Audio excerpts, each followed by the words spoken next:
क्या आप जानते हैं एक एचआर रिक्रूटर एक रिज्यूम को पढ़ने में सिर्फ 5 से 7 सेकंड का टाइम ही देता है और 75 to 88% रिज्यूम्स गलत फॉर्मेटिंग, रिज्यूम में फोटो होने और अनप्रोफेशनल ईमेल एड्रेस यूज करने की वजह से रिजेक्ट कर दिए जाते हैं।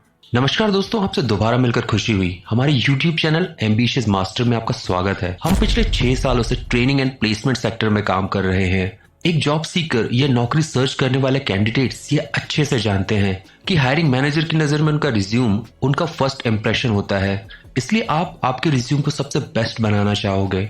हालांकि एक फ्रेशर और बिना एक्सपीरियंस होने के कारण आप ये जानते हैं कि आप कितनी भी कोशिश कर लें, आप आपका रिज्यूम बहुत शॉर्ट या छोटा ही बना पाएंगे। और आप यह भी अच्छे से जानते हैं कि आप ये जॉब कर सकते हैं और आप उसके लिए काबिल भी हो, पर आप उसे अपने रिज्यूम में हायरिंग मैनेजर को कैसे एक्सप्लेन कर सकते हैं, इसके बारे में भी बात करेंगे। क्या आप जानते हैं किसी भी कॉर्पोरेट जॉब की एक पोस्ट के लिए ऑन एन एवरेज 250 रिज्यूम्स आते हैं।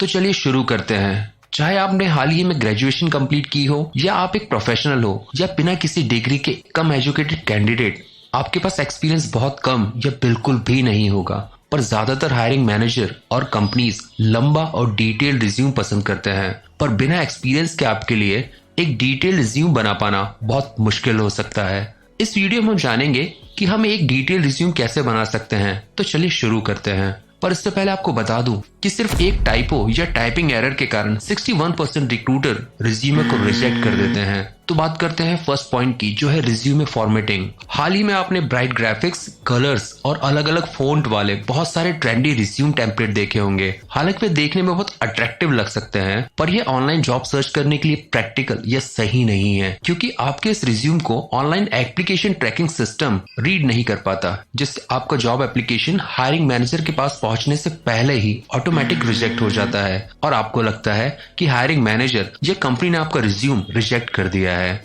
जबकि 43% रिज्यूम्स गलत स्पेलिंग के कारण रिजेक्ट कर दिए जाते हैं। इसलिए आपको एक सिंपल और क्लासिक रिज्यूम फॉर्मेट को यूज करना चाहिए और आपको आपके रिज्यूम को बनाते समय आपके वर्क एक्सपीरियंस और स्किल पर ध्यान देते हुए साफ सुथरे और सिंपल वर्ड फॉन्ट में कम से कम या बिना ग्राफिक्स के बनाने की कोशिश करना चाहिए, जो सिंपल, क्लीन और डिटेल दिखे, जिससे हायरिंग मैनेजर और ऑनलाइन सिस्टम को आपके रिज्यूम को रीड करने में कोई भी प्रॉब्लम ना हो। नेक्स्ट पॉइंट है how to fill out your resume without experience. बिना एक्सपीरियंस के आपके रिज्यूमे को डिटेल्ड कैसे बनाएं। तो आप आपका रिज्यूम कैसे बनाएं जो हायरिंग मैनेजर का अटेंशन आपकी रिज्यूम की तरफ अट्रैक्ट करे और जिससे वह आपका रिज्यूम शॉर्टलिस्ट कर आपको इंटरव्यू के लिए बुलाए। तो चलिए इसके बारे में जानते हैं। First, include your contact information. आपके कॉन्टेक्ट डिटेल्स को ऐड करें। आपको आपके रिज्यूमे में आपके कॉन्टेक्ट डिटेल्स ऐड करनी चाहिए। हालांकि आजकल डिटेल्ड एड्रेस रिज्यूमे में ऐड करने की जरूरत नहीं होती, पर यह तब जरूरी होगा जब आप आपके एप्लीकेशन को कोरियर या मेल से सेंड कर रहे हो। इसके अलावा आपको एक सिंपल और प्रोफेशनल ईमेल एड्रेस और मोबाइल नंबर या फोन नंबर को भी ऐड करना चाहिए। दोस्तों, 76% रिज्यूम अनप्रोफेशनल ईमेल एड्रेस के कारण रिजेक्ट कर दिए जाते हैं। इसलिए आपका ईमेल एड्रेस बिल्कुल सिंपल होना चाहिए, जिसमें किसी भी टाइप के शॉर्ट या ट्रेंडी वर्ड्स ना हो, जैसे आपका पूरा नाम, और उसे यूनिक और अल्फा न्यूमेरिक बनाने के लिए आप कोई नंबर यूज कर सकते हैं, जैसे ajay.verma2023@gmail.com, ना कि ajay.cooldude2023@gmail.com। यदि आपने आपका पूरा एड्रेस रिज्यूमे में ऐड नहीं किया है, पर तब भी उस कंडीशन में आपको आपके शहर का नाम और आपके शहर का पिन कोड रिज्यूमे में जरूर ऐड करना चाहिए, क्योंकि आजकल बहुत से हायरिंग मैनेजर और कंपनी कैंडिडेट्स को उनकी लोकेशन के हिसाब से हायर करती हैं। इसके अलावा आपको किसी प्रोफेशनल वेबसाइट जैसे लिंक्डइन, नौकरी, इंडीड या मॉन्स्टर जैसी साइट्स पर अपना डिटेल्ड अकाउंट बनाकर उसके लिंक को भी रिज्यूम में ऐड करना चाहिए, क्योंकि आजकल ज्यादातर रिक्रूटर्स और हायरिंग मैनेजर आपकी प्रोफाइल को चेक करने के लिए ऑनलाइन पोर्टल्स का यूज करते हैं। आपके रिज्यूम में आपकी डिटेल्स कुछ इस प्रकार ऐड कर सकते हैं: Ajay Verma, Delhi, India 110001, number 12345678890, email ajay.verma2023@gmail.com। साथ ही आप किसी भी पोर्टल का लिंक भी यहाँ शेयर कर सकते हैं। नेक्स्ट पॉइंट है कीप योर रिज्यूमे रीडेबल। आपके रिज्यूम को पढ़ने लायक बनाएं। अगर ऑनलाइन एप्लीकेशन ट्रैकिंग सिस्टम और हायरिंग मैनेजर आपका रिज्यूम नहीं पढ़ सकते, तो आपका रिज्यूम रिजेक्ट हो जाएगा और आपको इंटरव्यू के लिए शॉर्टलिस्ट नहीं किया जाएगा। इसलिए रिज्यूम को बनाने के लिए फैंसी स्क्रिप्ट और फॉन्ट ना लगाएं और रिज्यूम को टाइम्स न्यू रोमन, कैलिबरी या जॉर्जिया जैसे इजी और आसान फॉन्ट को यूज करें। साथ ही यदि आप अपने रिज्यूम में ज्यादा डिटेल ऐड करना चाहते हैं तो बहुत ज्यादा छोटे फॉन्ट्स का यूज ना करें। याद रखें, आपका रिज्यूम आपका फर्स्ट इंप्रेशन है, इसलिए इसे आपको क्लियर और रीडेबल रखना है। किसी भी नॉर्मल पर्सन के पढ़ने के लिए 11 पॉइंट्स से छोटे फॉन्ट्स सही नहीं होते। नेक्स्ट पॉइंट है इंक्लूड इंटर्नशिप और वॉलंटियर एक्सपीरियंस। यदि आपने हाल ही में कॉलेज की डिग्री पास की है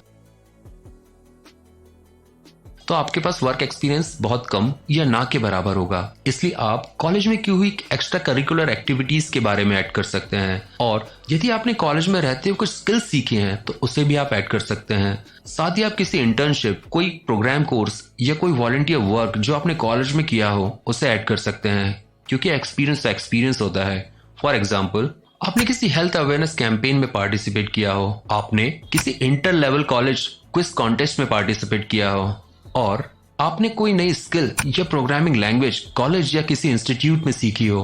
नेक्स्ट पॉइंट है ऐड रिलेवेंट एजुकेशन। आपको जॉब से रिलेटेड मिलते जुलते एजुकेशन के बारे में ऐड करना चाहिए। आपकी एजुकेशन आपके रिज्यूम का एक इंपॉर्टेंट हिस्सा है, खासकर जब आपके पास बहुत कम वर्क एक्सपीरियंस हो।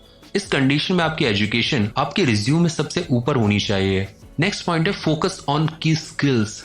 यहाँ पे एक रीसेंट कॉलेज ग्रेजुएट है जिसके पास अभी तक कोई जॉब नहीं थी, तो आपने जो इंपॉर्टेंट स्किल्स और नॉलेज डेवलप किया है और जो जॉब पाने के लिए बहुत जरूरी है उसके बारे में रिज्यूम में ऐड करें। यहाँ कुछ स्किल्स की लिस्ट है जो ज्यादातर हायरिंग मैनेजर और कंपनीज एक कैंडिडेट में सर्च करती हैं। आप उन्हें ऐड कर सकते हैं, जैसे communication, foreign language, program solving, team work, writing, quick learning, target oriented, time management.